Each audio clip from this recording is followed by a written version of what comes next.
নমস্কার, আপনারা দেখছেন ওঙ্কার অনলি ট্রুথ আর ইসলামের বার্তা নিয়ে আপনাদের সঙ্গে হাজির আমি প্রবীর। আর এই অনুষ্ঠানে যিনি অতিথি হিসেবে আমাদের স্টুডিওতে আজ উপস্থিত, আসুন তার সঙ্গে আমরা আলাপ করিয়ে দিই। তিনি হযরত মোহাম্মদ তো বটেই, সেই সঙ্গে হযরত আলী এবং হযরত ইমাম হোসেনেরও পবিত্র বংশধর। অল ইন্ডিয়া মাইনরিটি ইউনাইটেড কাউন্সিলের চেয়ারম্যান, হিউম্যান রাইটস কাউন্সিলের অল ইন্ডিয়া সেন্ট্রাল কমিটির ভাইস চেয়ারম্যান এবং সেই সঙ্গে রাজ্য কমিটির চেয়ারম্যানও বটে। অল ইন্ডিয়া মাইনরিটি ফোরামের ভাইস চেয়ারম্যান, হাওড়া জেলার বাকনারের খাজুরটের খানকা শরীফের পীর ও মুর্শেদ, ভারত গৌরব সম্মানে ভূষিত সৈয়দ আতিফ আলী আল কাদরি সাহেবকে আমাদের স্টুডিওতে স্বাগত জানাই। কাদরি সাহেব, বর্তমান দেশের এই যে পরিস্থিতি, ভারত এবং পাকিস্তানের মধ্যে এই পরিস্থিতি নিয়ে একজন কলার বন্ধু, তিনি এর আগেও ফোন করেছিলেন, গত সপ্তাহেও, এই সপ্তাহেও আবারও ফোন করেছেন বিশ্বজিৎ বাবু, বিশ্বজিৎ সরকার। তিনি একটা বিষয় আপনার কাছ থেকে জানতে চেয়েছেন যে এই যে বর্তমানে ভারত এবং পাকিস্তানের মধ্যে একটা যুদ্ধ পরিস্থিতি তৈরি হয়েছে, এখন ইসলাম ধর্মে তো বলা হয় যে একজন মুসলমান আর একজন মুসলমানের ভাই। পাকিস্তানে যারা রয়েছেন তারা তো সেই অর্থে আপনার ধর্মের মুসলিম ভাই, এবং আপনি যেখানে আছেন এই দেশ আপনার জন্মভূমি, ধর্মের ভাইয়ের সঙ্গে জন্মভূমির এই লড়াইয়ে আপনার প্রতিক্রিয়া জানতে চেয়েছেন সেই দর্শক বন্ধু বিশ্বজিৎ সরকার। সমস্ত ভিউয়ার্সকে আমার আন্তরিক আদাব ও দোয়া জানিয়ে বক্তব্য শুরু করছি। বিশ্বজিৎ বাবুর যেটা মূল বক্তব্য হচ্ছে যে আমার স্ট্যান্ডটা কি উনি জানতে চাইছেন, এটাই হচ্ছে ওনার মূল বক্তব্য, যে একদিকে আমার দেশ, একদিকে আমার মুসলিম ভাই। উনি জানতে চাইছেন যে আমাদের রোলটা কি হবে, মুসলিম ব্যক্তিদের কি স্ট্যান্ড হবে। দেখুন, বিশ্বজিৎ বাবুর এটা জানা দরকার যে ভারতের স্বাধীনতার সময় মুসলমান, হিন্দু, শিখ, ইসাই ইত্যাদি ইত্যাদি সর্বধর্মের অবদানে আজকে আমরা আমাদের দেশকে কিন্তু স্বাধীন করতে পেরেছি। কাজেই যখন সর্বধর্মের অবদানে, সর্বধর্মকে নিয়ে যখন আমরা সর্বধর্মের মানুষ একত্রিত হয়ে যখন আমাদের দেশ স্বাধীনতা লাভ করেছে, এরপরে বিশ্বজিৎ বাবুর এই প্রশ্নটা করা, এটা কিন্তু মোটেই শোভা পায় না। তার কারণ ওনার প্রশ্নটা একটা ব্যক্তিগত, একটা পার্টিকুলার ধর্মকে কিন্তু উনি টার্গেট করে কথাটা বললেন, যে ভারত এবং পাকিস্তানের একটা যুদ্ধকালীন পরিস্থিতি বা এক ধরনের যুদ্ধ বেঁধে গেছে বর্তমান পরিস্থিতি অনুযায়ী যা আমরা দেখতে পাচ্ছি। এই জায়গায় ভারতের মুসলমানরা কি রোল নেবে, এটা ওনার প্রশ্ন।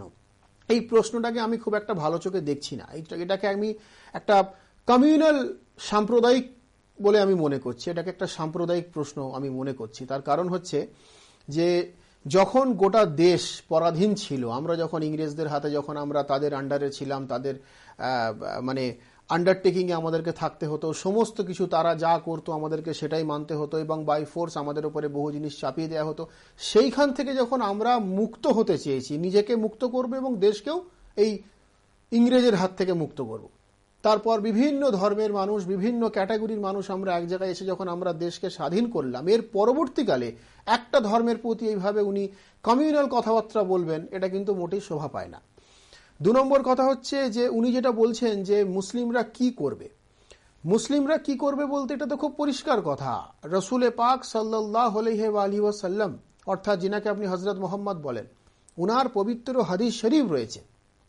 ওনার পবিত্র হাদিস শরীফের মধ্যে বলা রয়েছে যে হুব্বুল ওয়াতানি নিসবুল ঈমান, অর্থাৎ দেশকে ভালোবাসো, দেশকে মোহব্বত করো, দেশের জন্য দরকার পড়লে প্রাণের বলিদান দিয়ে দাও, শাহাদাত বরণ করো, কিন্তু কোনোভাবে কিন্তু দেশের সঙ্গে কম্প্রোমাইজ করা যাবে না, দেশের সিকিউরিটির সঙ্গে কোনো কম্প্রোমাইজ করা যাবে না, দেশের নিরাপত্তা ব্যবস্থার সঙ্গে কোনো রকম আপোষ করা যাবে না। এটা কার কথা? এটা হলো হযরত মুহাম্মদ মুস্তাফা সাল্লাল্লাহু আলাইহি ওয়াসাল্লামের পবিত্র বাণী। এবং কোরআন শরীফ মোতাবেক যদি আপনি দেখেন, তাহলে কোরআনের মধ্যে আল্লাহ তাবারক ওয়া তাআলা কেউ আল্লাহ, কেউ ভগবান, কেউ ঈশ্বর নামে বলে। তো সেই মহান আল্লাহ উনি পবিত্র কোরআনের মধ্যে বলছেন যে আমার রসুল অর্থাৎ মোহাম্মদ মুস্তাফা সাল্লাল্লাহু আলাইহি ওয়াসাল্লাম উনি কোনো মন গড়া কথাও বলেন না, উনি কোনো মন গড়া কাজও করেন না। তাহলে পরিষ্কার, যদি কোরআন মোতাবেক হযরত মোহাম্মদ আল্লাহর ইশারা মোতাবেক চলেন, আল্লাহ যা বলান উনি সেটা বলেন, আল্লাহ যা করান উনি সেটা করেন, আল্লাহ যা ভাবান উনি সেটা ভাবেন, আর উনি যদি বলে থাকেন, হযরত মোহাম্মদ মুস্তাফা সাল্লাল্লাহু আলাইহি ওয়াসাল্লাম যদি কথা বলে থাকেন যে দেশকে ভালোবাসা তোমার ঈমানের একটা অংশ, তাহলে এটা আল্লাহর কথা এবং রসুল আল্লাহর কথা সাল্লাল্লাহু আলাইহি ওয়াসাল্লাম। তো যে মুসলমান দেশকে ভালোবাসবে সে সুন্নতে রসুলের প্রতি আমল করল, যে মুসলমান দেশের প্রতি নিজের দায়িত্ব পালন করবে সে কিন্তু হযরত মুহাম্মদের পবিত্র হাদিসের প্রতি আমল করল। এই জায়গায় পাকিস্তানের সঙ্গে যুদ্ধ হচ্ছে বা আগামী দিনে যদি অন্য কোনো দেশের সঙ্গে যুদ্ধ হয়, তো ডেফিনেটলি আমরা ভারতীয়, আমাদের যে রোলটা থাকবে, উই আর ইন্ডিয়ানস এবং আমরা ভারতে রয়েছি, ভারতে থাকবো, ভারতই আমাদের দেশ। তো এতে করে নতুন একটা প্রশ্ন যে তৈরি হয়েছে, বিশ্বজিৎ বাবু যেটা বলেছেন, উনি কিন্তু কমিউনাল কথাবার্তা বলেছেন, উনি কিন্তু এই ধরনের কথা কিন্তু আমার মনে হয় এরকম একটা পবিত্র অনুষ্ঠান ইসলামের বার্তা যে আপনারা করছেন চ্যানেলে, এইরকম একটা পবিত্র অনুষ্ঠানে যেটা মানে কমিউনাল টক এবং অপবিত্র জিনিস একটা, এই পবিত্র অনুষ্ঠানে এইরকম একটা অপবিত্র ক্যাটাগরির কোয়েশ্চেন ওনার করাটা মনে হয় উচিত হয়নি। তবুও উনি যখন করেছেন আমি এটাই বলবো যে আল্লাহ তাবারাক ওয়া তাআলা ওনাকে যেন হেদায়েত করেন, উনি যেন হেদায়েত প্রাপ্ত হন, উনি যেন আল্লাহর দ্বারাই সুপথগামী হন, সেটার জন্য আমি আন্তরিকভাবে দোয়া চাইব। একদম পরিষ্কার কথা যে পাকিস্তানে যে মানুষ বাস করে বা পৃথিবীর যে কোনো দেশে যত মুসলমান বাস করে, আগে আমাদের এটা বুঝতে হবে যে মুসলমান যারা আমরা বাস করি, মুসলমান হতে গেলে কি রিকোয়ারমেন্ট আছে। মুসলমান হতে গেলে আমাদেরকে ইসলামিক যে সমস্ত রিকোয়ারমেন্টগুলো, মিনিমাম বেসিক রিকোয়ারমেন্টগুলো আছে, সেগুলো আমাদেরকে ফুলফিল করতে হবে। মুসলমান হতে গেলে কোরআন ও হাদিসের প্রতি ঈমান আনতে হবে। মুসলমান হতে গেলে রসুল ও আলে রসুলের দেখানো পথ অনুসরণ করে চলতে হবে। মুসলমান হতে গেলে কোরআনকে অক্ষরে অক্ষরে পড়া এবং সেই প্রত্যেকটা আয়াতের প্রতি তাকে মানে মোহাব্বত, রেসপেক্ট, ভক্তি রাখতে হবে। মুসলমান হতে গেলে নবী ও আওলাদে নবীর প্রতি ঈমান আনতে হবে। এবারে প্রশ্ন আসছে যে এই যে নাশকতামূলক ক্রিয়াকলাপ, এটা না কোরআনের শিক্ষা, না হাদিসের শিক্ষা, না রসুল ও আলে রসুলের শিক্ষা, না আসহাবে কেরামের শিক্ষা। এই ধরনের অস্ত্র নিয়ে মানুষ খুন করা, অস্ত্র নিয়ে কারুর বাড়িতে প্রবেশ করে নেওয়া, বম নিয়ে, গোলা বারুদ নিয়ে কোনো গাড়িতে ধাক্কা মেরে সেই গাড়ি বিস্ফোরণ ঘটিয়ে দেওয়া, আমরা জিহাদ করছি। হ্যাঁ, ওরা যেটা জিহাদ বলে থাকে, বাস্তবে তো এটা জিহাদ নয়, এটা হলো ফাসাদ। এটা হলো ফাসাদ। জিহাদ কাকে বলে? অন্যায়ের বিরুদ্ধে রুখে দাঁড়ানো, সেটার নাম হলো জিহাদ। ন্যায়ের প্রতীক হয়ে থাকার নাম হলো জিহাদ। অন্যায়ের সঙ্গে আপোষ না করার নাম হলো জিহাদ। আপনি অন্যায়ের সঙ্গে আপোষ করতে পারেন না, প্রয়োজনে আপনি মাথা কাটিয়ে দিতে পারেন, কিন্তু মাথা নত করতে পারবেন না, এর নাম হলো জিহাদ। আর এই জিহাদের শিক্ষা ইসলাম দেয়। তলোয়ার নিয়ে কারুর গলা কাটার নাম জিহাদ নয়। যেমন একটা এক্সাম্পল দিচ্ছি, যে অস্ত্র আমাদের দেশের সেনাবাহিনীরা ইউজ করে, সেই একই অস্ত্র দেখা যাচ্ছে উগ্রপন্থীরা ইউজ করছে। উগ্রপন্থীরা অস্ত্র নিয়ে ক্রাইম করে, তারা অস্ত্র নিয়ে মানুষ খুন করে, অপরাধীরা অস্ত্র নিয়ে মানুষের প্রতি অত্যাচার করে। আর সেই একই অস্ত্র আমাদের দেশের ডিফেন্স সিস্টেম যে রয়েছে, আমাদের দেশের যে প্রতিরক্ষা দপ্তর রয়েছে, তারা অস্ত্র ব্যবহার করে কিসের জন্য? দেশকে রক্ষা করার জন্য। তাহলে হাতিয়ার কিন্তু একটা, ইউটিলাইজেশন কিন্তু ডিফারেন্ট ওয়েতে হচ্ছে, তার ব্যবহারটা কিন্তু বিভিন্ন ভাবে হয়। ঠিক সেই রকম জিহাদ যেটা রয়েছে, জিহাদ হলো অন্যায়ের বিরুদ্ধে রুখে দাঁড়ানোর নাম হলো জিহাদ, অন্যায় করার নাম জিহাদ নয়। প্রয়োজনে মাথা কাটিয়ে দিতে হবে, কিন্তু মাথা নত করা যাবে না, এর নাম হলো জিহাদ। আর এ তো হচ্ছে অস্ত্র নিয়ে কারুর গলায় ছুরি চালাচ্ছে। এ শিক্ষা ইসলাম দেয় না, এ শিক্ষা কোরআন ও হাদিস বহির্ভূত। আর এই রকম ক্রিয়াকলাপ যারা করে তারা কিন্তু মুসলমানের মধ্যেও গণ্য হয় না। তার যত বড়ই টুপি থাকুক এবং তার মুখে যত বড়ই দাড়ি থাকুক না কেন, সে মুসলমানের মধ্যে গণ্য হয় না। আর যে মুসলমানের মধ্যে গণ্য হয় না, সে আর মুসলমান ভাই যেটা আপনি বললেন, সেই ভাইয়ের মধ্যেও গণ্য হয় না। সে তখন কোনো মানুষের মধ্যে গণ্য হয় না। আমি যার জন্য বারবার করে বলি এরা উগ্রপন্থী, এদের সঙ্গে একটা উগ্রপন্থীর মতোই ট্রিট করা উচিত। আর যদি একটা মানুষের বড় টুপি দেখে, বড় দাড়ি দেখে ধোকা খেয়ে তাকে যদি মুসলমান ভাবা হয় এবং তার জন্য যদি গোটা তার ধর্মটাকে, ইসলামটাকে যদি উগ্রপন্থার সঙ্গে জুড়ে দিয়ে ইসলামিক টেররিজম বলা হয়, তাহলে তো এরকম দেখতে গেলে বহু এক্সাম্পল রয়েছে, অসংখ্য এক্সাম্পল রয়েছে, যারা অন্যান্য জায়গায় দেখা যাচ্ছে যে তারা অন্য ধর্মের মানুষ, তারা মুসলমান নয়, তারা ইসলাম থেকে বিলং করে না, কিন্তু কেউ খ্রিস্টান ধর্ম থেকে রয়েছে, কেউ বুদ্ধিজম থেকে রয়েছে, কেউ হিন্দুইজম থেকে রয়েছে, কেউ বিভিন্ন বিভিন্ন ধর্ম থেকে বিলং করছে। তো তাহলে দেখা যাবে তারা যে অপরাধগুলো করছে, তাহলে তো তাদের অপরাধটাও তো তাদের ধর্মের সঙ্গে যুক্ত হয়ে যাবে এবং তাহলে তাদের ধর্মটাও কিন্তু ইনডাইরেক্টলি টেররিজমের সঙ্গে ইনভলভ হয়ে যাবে। তাহলে ভারতবর্ষ কেন, তাহলে পৃথিবীতে কোনো ধর্মই থাকবে না। অর্থাৎ একটা মানুষ যদি ভুল করে সে অপরাধী, সে যে ধর্মেরই হোক, তার জন্য তার ধর্মের দিকে কোনোদিনও আমরা আঙুল তুলতে পারবো না। যারা এই ধরনের কথাবার্তা বলে বাস্তবে তারা কিন্তু তাদের ধর্মটাও বুঝতে পারেনি। যে এই ধরনের কথা বলছে, আজকে ধরুন বিশ্বজিৎ বাবু এই প্রশ্ন করেছেন, উনি যদি উনার ধর্মটাও ভালোভাবে জানতেন, আমার মনে হয় উনি এই প্রশ্ন করতেন না যে বর্তমানে যে এই ভারত পাকিস্তান যুদ্ধকালীন পরিস্থিতির মধ্যে মুসলিমদের রোলটা কি হবে, উনি কিন্তু এই কথা বলতেন না। ভারতের মুসলমানরা তারা কিন্তু বাই চয়েস ইন্ডিয়ান, তারা কিন্তু বাই চান্স ইন্ডিয়ান নয়। আমরা ভারতের মুসলমান, আমরা কিন্তু বাই চয়েস ইন্ডিয়ান, আমরা বাই চান্স কিন্তু ইন্ডিয়ান নয়। হঠাৎ করে কিন্তু আমরা ইন্ডিয়ান হয়ে যাইনি, আমরা কিন্তু বাই চয়েস ইন্ডিয়ান হয়েছি। আমাদের কাছে অপশন ছিল যে আপনি চাইলে পাকিস্তান যেতে পারেন, বাট আমরা পাকিস্তান যাইনি, আমরা ইন্ডিয়ান হয়েছি বাই চয়েস, আমরা বাই চান্স কিন্তু কি ইন্ডিয়ান নয়। তাহলে যে বাই চয়েস ইন্ডিয়ান সে তার দেশের জন্য সবকিছু করতে পারে, সবকিছু ত্যাগ করতে পারে। সুতরাং এই প্রশ্ন যেটা উনি করেছেন, ভুল করেছেন। আগামী প্রোগ্রামে আমার মনে হয় ওনার ক্ষমা চাওয়া উচিত। ক্ষমা চাইবেন কিনা জানি না, এই দাবি কিন্তু প্রোগ্রাম থেকে আমি রাখলাম।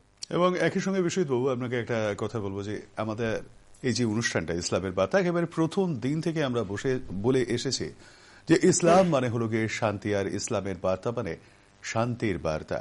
শান্তির বার্তা যে অনুষ্ঠানে আপনি দেখেন এবং যে অনুষ্ঠান থেকে আপনি ফোন করে থাকেন, সেখানে অশান্তিমূলক কোনো কথাবার্তা আমার মনে হয় এই জায়গাটা থেকে বিরত থাকাই উচিত বিশ্বজিৎ বাবু। পরবর্তীকালে অবশ্যই ফোন করবেন, আমাদের অনুষ্ঠান দেখুন, কিন্তু যখন বলবেন একটুখানি ভেবে চিন্তে যদি প্রশ্নগুলো করেন ভালো হয়। চলে যাব পরের প্রশ্নের দিকে। কাদেরী সাহেব, বিজেপির একজন এমএলএ রাজা সিং, তিনি বহু মন্তব্য করেছেন, বিতর্কিত মন্তব্য করেছেন, বিতর্কে জড়িয়েছেন, নানান রকম ঝড় উঠেছে বিভিন্ন মহল থেকে। এবারেও বর্তমান এই পরিস্থিতিতে তিনি একটি হঠাৎ করে মন্তব্য করে বসেছেন যে পাকিস্তান যেহেতু উগ্রপন্থীদের আশ্রয়স্থল একটা, তাতে ওরা মানুক না মানুক, তাদেরকে বহুবার প্রমাণ দেওয়া হয়েছে, তাও তারা মানতে চায়নি, এটা তাদের ব্যাপার। কিন্তু পাকিস্তানের নাম ওনার মতে, রাজা সিং এর মতে, এখন আর পাকিস্তান নেই, না পাকিস্তান হয়ে গিয়েছে। সুতরাং ভারতের উচিত পরমাণু বোমা দিয়ে গোটা পাকিস্তানকে ধ্বংস করে পৃথিবীর মানচিত্র থেকে মুছে ফেলা হোক, আমরা একটি মন্তব্য করেছেন এবং এর প্রেক্ষিতে গোটা দেশেই ইতিমধ্যে প্রতিক্রিয়া এসছে, তীব্র প্রতিক্রিয়া এসছে। আপনি এই দেশের একজন বিশিষ্ট নাগরিক কাদেরী সাহেব, আপনি কি রাজা সিং এর সঙ্গে একমত নাকি ভিন্ন মত? দেখুন, ব্যাপার হচ্ছে রাজা সিং কিন্তু এই রকম ধরনের বিতর্কিত কথাবার্তা বলার জন্যই কিন্তু উনি জনপ্রিয়। উনার পাবলিসিটি কিন্তু নেগেটিভ কথাবার্তা বলার জন্য। আমি বিগত দিনে যত প্রশ্নের সম্মুখীন হয়েছি রাজা সিংকে নিয়ে, প্রত্যেকটা কিন্তু বিতর্কিত কথা, এবং উনার ধারাবাহিকতা অনুযায়ী উনি আজকেও কিন্তু একটা বিতর্কিত প্রশ্ন উনাকে নিয়ে রয়েছে। ব্যাপারটা হচ্ছে, দেখুন প্রবীরবাবু, একটা জিনিস, যে এই যে উগ্রপন্থীর কথা যেটা আপনি বললেন, যে পাকিস্তান উগ্রপন্থীর একটা ঘাঁটি হয়ে দাঁড়িয়েছে, যদি পাকিস্তান উগ্রপন্থীর ঘাঁটি হয়ে থাকে তাহলে উগ্রপন্থীর সঙ্গে অবশ্যই তার উপযুক্ত শিক্ষা দেওয়ার জন্য, তাকে উপযুক্ত লেসন দেওয়ার জন্য, তার যা যা কড়া ব্যবস্থা নেবার, যা যা পদক্ষেপ নেবার, সেই দেশ, আমাদের দেশের সিস্টেম তার পদক্ষেপ নিচ্ছে এবং উগ্রপন্থীর সঙ্গে আপোষ করা যাবে না, তার জন্য তারা যা যা করণীয় তারা করছে। কিন্তু তার মানে এই নয় যে আপনি উগ্রপন্থাকে দমন করতে গিয়ে আপনি আরো 10টা নিরীহ মানুষকে মেরে দেন, তাহলে উগ্রপন্থীর সঙ্গে আপনার ডিফারেন্সটা কোথায় থাকবে? উগ্রপন্থীরা প্র্যাকটিক্যালি নিরীহ মানুষকে হত্যা করছে, যেখানে আমাদের কোরআন শরীফের মধ্যে বলা রয়েছে। আমি এই জন্য কোরআন শরীফের রেফারেন্সটা দেব, কারণ যেহেতু একটু আগে যে প্রশ্নটা আমি সম্মুখীন হলাম বিশ্বজিৎ বাবুর, উনি যেটা বললেন যে ইসলামে বলা হচ্ছে যে এক মুসলিম আর এক মুসলিমের ভাই, উনি যে ইসলামিক কথা বললেন, আমি যার জন্য আমি ইসলামিক কথা বলতে চাইছি যে কোরআন শরীফের মধ্যে বলা হচ্ছে যে যদি কোনো মানুষ কোনো নিরীহ মানুষকে হত্যা করে তাহলে সে একটা পুরো জাতিকে হত্যা করলো, আর যদি কোনো মানুষ একটা নিরীহ মানুষকে বাঁচায় সে তাহলে একটা পুরো কম অর্থাৎ একটা পুরো জাতিকে সে বাঁচালো।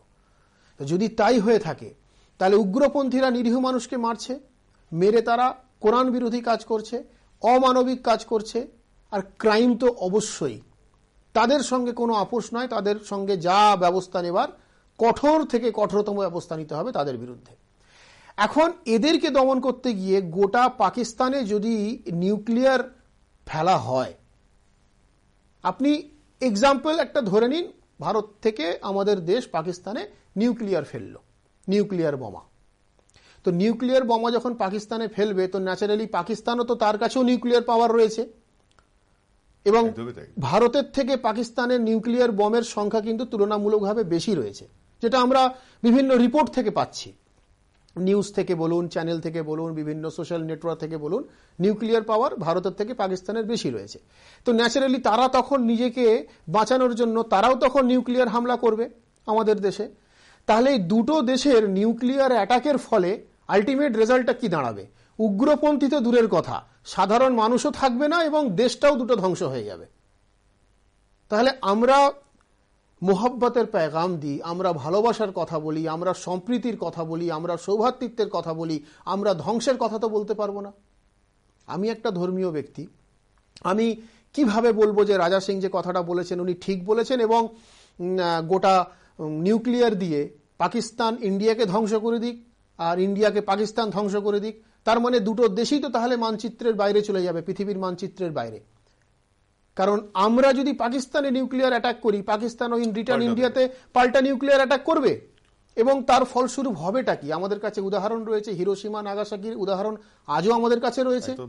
এবং কিছুদিন আগে আমাদের ভারতের তরফ থেকে যে সার্জিক্যাল স্ট্রাইকটা হলো সেটাও কিন্তু ওই জঙ্গি ঘাঁটিতেই, মানে কোনো পাকিস্তানের সামরিক ঘাঁটিতে কিন্তু আমাদের যুদ্ধ বিমান গিয়ে হানা চালায়নি, হানা দিয়েছে একদম পার্টিকুলারলি জঙ্গি ঘাঁটিতে। জঙ্গি ঘাঁটিতে হানা দিয়েছে এবং সেখানে যেটা খবর পাওয়া যাচ্ছে যে সেখানে নাকি বহু জঙ্গি নাকি তারা মারা গেছে। খুব ভালো জিনিস। যখন ভারত পাকিস্তানের উপরে বর্তমানে কদিন আগে যে অ্যাটাক হলো, এয়ার অ্যাটাক হলো এবং তাতে বহু জঙ্গির প্রাণ গেছে, এটা কিন্তু অনেক বড় একটা জয় আমাদের দেশের জন্য, আমাদের কিন্তু অনেক বড় একটা সাফল্য। তার জায়গায় আমরা যদি নিউক্লিয়ার অ্যাটাক করি তাহলে পাকিস্তান যখন নিউক্লিয়ার অ্যাটাক করবে তখন কি হবে? দুটো দেশ কিন্তু ধ্বংস হয়ে যাবে। দেশের আর উগ্রপন্থী নয়, সাধারণ মানুষ, সেখানে কোনো পন্থী মানুষই থাকবে না, কোনো পন্থী মানুষ থাকবে না, এবং দুটো দেশই কিন্তু তখন পৃথিবীর মানচিত্র থেকে বাইরে চলে যাবে। তাহলে আমি একজন ধর্মীয় ব্যক্তি হয়ে সেরকম ধ্বংসের কথা কি করে বলবো? ওটা রাজা সিং বলতে পারেন, ওটা আমি বলতে পারি না বা আপনিও বলতে পারেন না। আমরা যে সোসাইটির মধ্যে বাস করি, আমরা সর্বধর্ম নিয়ে চলি, আমরা সর্ব ক্যাটাগরির মানুষ নিয়ে চলি, ওটা রাজা সিংকে শোভা পাবে কিন্তু ওটা আমাদের শোভা পাবে না। আরও একটা জিনিস আমার মনে হয় যে দেখুন, আজ থেকে কম বেশি 70-80 বছর বা 90 বছর হবে, এত ধরুন 80-90 ইয়ার্স এগো, যখন আমেরিকা যখন ওই পরমাণু বোমা যখন দিয়েছিল হিরোশিমা নাগাসাকি শহরে, তো তখন পারমাণবিকের যে ক্ষমতা ছিল তার থেকে কিন্তু এখন বর্তমানে আরো বেশি পাওয়ারফুল। এবং হিরোশিমা নাগাসাকিতে যে পারমাণবিক বিস্ফোরণ ঘটানো হয়েছিল, আজও পর্যন্ত ওখানে যখন কোনো শিশু জন্ম নেয় সে কিন্তু বিকলাঙ্গ জন্ম নেয়, সে কিন্তু নর্মাল স্বাভাবিক শিশু হয় না। হয়তো 100টার মধ্যে 10টা হলেও মানে এখনো পর্যন্ত হ্যান্ডিক্যাপ্ট হচ্ছে, তার কার হাত নেই, কার মাথা নেই, কার চোখ নেই, কার পা নেই, কার কান নেই, কার নাক নেই, এরকম একটা মানে অ্যাবনর্মাল। এটার নেগেটিভ এফেক্টটা কিসের? না সেই বিস্ফোরণের কিন্তু এফেক্টটা আজও পর্যন্ত আসছে আফটার 90 ইয়ার্স। তো এই আফটার 80-90 ইয়ার্স যে বম ক্ষতি করবে এবং এত দিন পর্যন্ত কন্টিনিউ তার একটা মানে এফেক্ট চলতেই থাকবে, নেগেটিভ এফেক্ট, সেই কাজ আমার মনে হয় কোনো দেশকেই করা উচিত নয়। আর আমার এটা ব্যক্তিগত মতামত, আমি জানি না আমার সঙ্গে কেউ একমত হবেন কিনা, আমার মনে হয় এই পারমাণবিক কনসেপ্টটাই ঠিক নয়।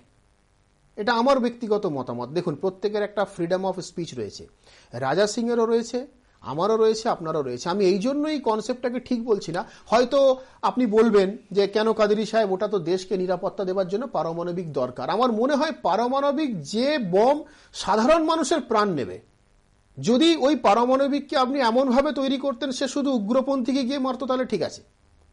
সে শুধু ক্রিমিনালসদের মারতো, তাহলে ঠিক আছে। সে শুধু অপরাধীকে মারতো, তাহলে ঠিক আছে। কিন্তু আপনি পারমাণবিক ছেড়ে দেওয়ার পর it will be out of your control. তখন কিন্তু আপনি তাকে আর উগ্রপন্থীর জন্য ইউটিলাইজ করতে পারবেন না, সে কিন্তু সর্বসাধারণের জন্য ক্ষতি করবে। আর সর্বসাধারণের যখন, নিরীহ মানুষ যখন মারা যাবে, তখন কিন্তু মানে কোনো সভ্য মানুষ কিন্তু সেটা চাইবে না। যার জন্য আমার মনে হয় এই পারমাণবিক কনসেপ্টটাই আমি ব্যক্তিগতভাবে খুব একটা পছন্দ করি না, যাতে সাধারণ মানুষের প্রাণ যাবে। এবং সেটা শুধু ভারত পাকিস্তানের জন্য নয়। আমার মনে হয় এই ধরনের শক্তি, যেই শক্তি সাধারণ মানুষের প্রাণ নেয়, সেই সিস্টেমগুলো আমার মনে হয় ডেমলিশ হয়ে যাওয়া উচিত। এই কনসেপ্টটাকে গোটা বিশ্বব্যাপী, শুধু আমি ইন্ডিয়া, পাকিস্তান, বাংলাদেশ বলে বলছি না, গোটা বিশ্বব্যাপী এই পারমাণবিক সিস্টেমটা আমার মনে হয় ডিস্ট্রয় করে দেওয়া উচিত।